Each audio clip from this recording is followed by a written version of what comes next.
Hey there, here are your top news stories from eWEEK, sponsored by Dell and Intel.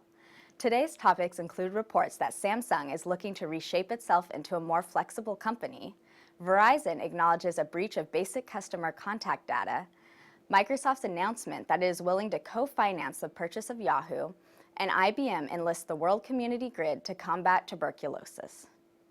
Samsung wants to make itself nimble while also mirroring the energy and flexibility of a startup as it works to compete more effectively in the world marketplace against key rivals, including Apple.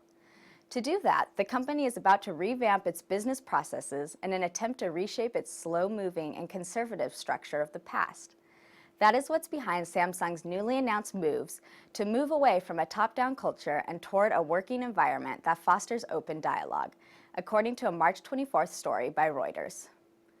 A few weeks after Verizon released a report outlining 18 common data breach scenarios, dressed up with names such as the snake bite and the imperfect stranger, the company embarrassingly had to acknowledge its own breach. Attackers used a flaw in the company's web portal for enterprise customers to steal data on its clients, Verizon said. The compromise resulted in the leak of information on 1.5 million customers, which was offered up for sale on a closed forum for $100,000, according to security industry researcher and journalist Brian Krebs, who first reported the breach. The saga of Yahoo's potential sale, which includes a possible proxy battle and overtures from Verizon, took another turn last week. Deep-pocketed Microsoft is interested in helping finance a potential deal, but not an outright buy of Yahoo, according to a March 24th report in Recode. Citing sources familiar with the matter, the software giant is conducting exploratory discussions headed by Peggy Johnson, Executive Vice President of Business Development at Microsoft and Head of Acquisition Strategy.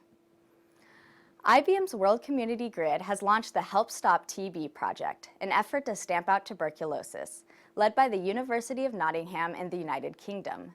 The aim of the project is to help science better understand the TB bacterium so that more effective treatments can be developed.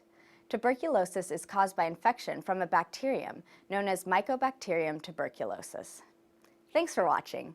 Follow the links on this page to learn more about the stories mentioned in this broadcast, and check back every weekday for another daily tech briefing from eWEEK.com.